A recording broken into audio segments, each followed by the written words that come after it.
Yo, what's going on, guys? Welcome back to a brand new video. Thank you guys so much for tuning in. I really do appreciate it. If you're absolutely in love with the New York Knicks like I am, make sure you click that red subscribe button down below and you light up that post notification bell so you do not miss any future content on this channel. So I have some New York Knicks news to talk about that actually came out on Monday, as the Knicks are looking to sue a former employee of theirs that's actually been a part of the New York Knicks since 2020, but since August 14th, he has taken that job to go over to the Toronto Raptors, but not until a day later they found out some not great things about their former employee of the New York Knicks. We're going to be going into the full details. The NBA has not released a statement on it. I think that is extremely fishy. I'm not saying it's completely true. I'm not saying it's not. But if it is true, the Raptors just need to be held accountable, or especially this guy.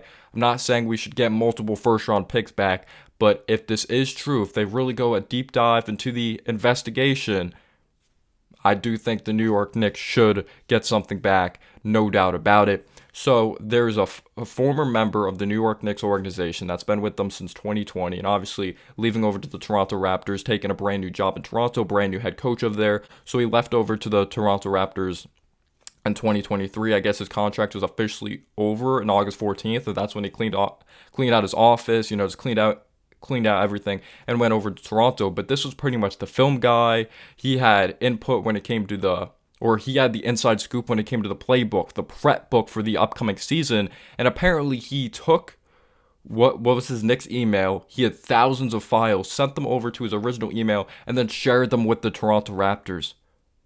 Like pretty much playbooks, prep books, film videos, thousands of files. If true, this is extremely messed up, and it's kind of even more messed up because the Raptors are in our Atlantic Division. They're in our division, and it's crazy because the last 10 games, we haven't completely owned the Raptors. We're actually under 500 against the Raptors. It's not even 500 the last 10 games that we've played the Toronto Raptors, so not like we've extremely owned them. So I really wonder what their idea is behind this. Was it the head coach? Was it the GM? Like, oh, we want to know the inside scoop. And there's another side that it could just not be true at all. But if this turns out to be true, do we just get money back, or do they get fined? Do we not get anything back? Do we get draft picks? Do we just get a couple second rounders? Because remember, I believe we got, what was it, 1 or 2 second rounders swiped for tampering with Jalen Brunson. But this is just like, you could say this is just as bad or maybe even worse, because you're looking for the inside scoop of, oh, how does Tom Thibodeau utilize his players? Oh, this is going to be our philosophy. So it's extremely, extremely frustrating how the NBA hasn't looked into this at all. Even if it's not completely true, I think the NBA should still look into it. But I actually have the article here by ESPN. At least when I'm recording this video, none of that has come out. So Knicks sue former employee, Raptors site disclosure of proprietary information. The New York Knicks on Monday sued the Toronto Raptors members of the Raptors organization and a former Knicks employee whom they've allegedly illegally procured and then disclosed proprietary information to their Atlantic Division rival. According to a copy of the lawsuit, which was filed in the U.S. Direct Court in Manhattan and was obtained by ESPN, the Knicks state that he is Nigerian.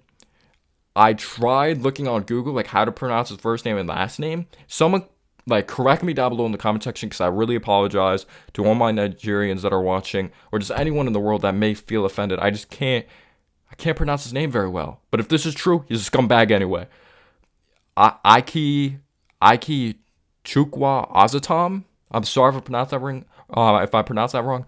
Ike Chukwa Azatam. The Knicks state him, that guy, who worked for the Knicks from 2020 to 2023, sent the Raptors thousands of confidential files, including play frequency reports, a prep book for the 2022-23 season. Everyone can make jokes like Tibbs's playbook's bland, there's not much movement, like we've talked about that in the past. But if this is true, like, that's just messed up. Video scouting files, opposition research, and more after the team began recruiting him to join their organization in summer 2023. And when I look at the video scouting files in there, I'm not sure what the details are in there, but it can go into like what the Knicks are looking for as well. The Knicks accused him, who worked for the Knicks as an assistant video coordinator, then as a director of video analytics, player development assistant, of violating a clause in an employment agreement, which is already something, that members of the Raptors directed actions and or knowingly benefited from his wrongful acts. Further, the Knicks alleged that the Raptors conspired to use his position as a current Knicks insider to funnel information to the Raptors to help them organize, plan, and structure the new coaching and video operations staff, the lawsuit states. Raptors head coach, player development coach Noah Lewis, and 10 unknown Raptors employees were also listed as defendants in the Knicks lawsuit. In a statement from an MSG Sports spokesperson, the Knicks said, in part, given the clear violation of our employment agreement, criminal and civil law, we were left no choice but to take this action. Maple Leaf Sports and Entertainment, which owns the Raptors, and the team responded to the lawsuit in a joint statement. MLSE, which is Maple Leaf Sports and Entertainment, I'm guessing, and the Toronto Raptors received a letter from Madison Square Garden on Thursday of last week bringing this complaint to our attention. The statement reads, MLSE responded promptly, making clear our intention to conduct an investigation and to fully look through. MLSE has not been advised that a lawsuit was being filed or has been filed following its correspondence with MSG. The company strongly denies any involvement in the matters. Alleged MLSE and the Toronto Raptors will reserve further comment until this matter has been resolved to the satisfaction of both parties. A call and a text message to a phone number listed for Azatom weren't immediately returned. An NBA spokesperson didn't immediately respond to a request for comment under federal law. The defendants have 21 days to file a response to the lawsuit. In July 2023, Azatom informed the Knicks that the Raptors had offered him a position and that he planned to take it the following year.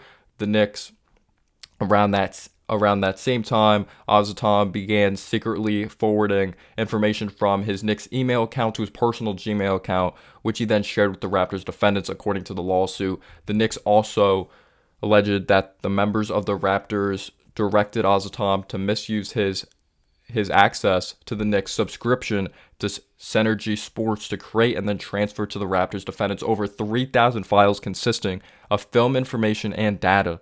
The Knicks learned of the matter August 15th, 2023, one day after Azatom's final day as Knicks employee. The lawsuit states the Knicks alleged that Azatom illegally shared 3,358 video files. That is crazy amount of video files. Is that like all of them?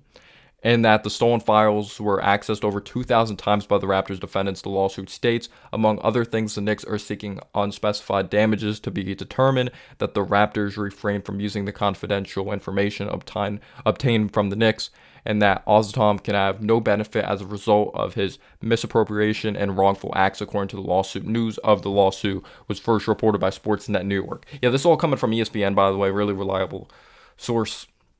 And shit. Like, that's a lot. He clearly is. When it came to signing a contract, obviously they stated that's part of the contract. You just don't send things out like that when you go to other teams. You would think he would just delete them after he went to the Raptors. But that's crazy to me. That's really crazy to me. I think he's definitely in the wrong. The NBA should investigate this. I'm not saying we should get several first-round draft picks back or anything like that. But let me know down below your thoughts on all this. Obviously, there's reports saying from Raptors beat writers that the Raptors aren't in the wrong at all. But do you think they're in the wrong? Do you think the Knicks should get anything back? Let me know down below all your thoughts on this. Peace out, y'all.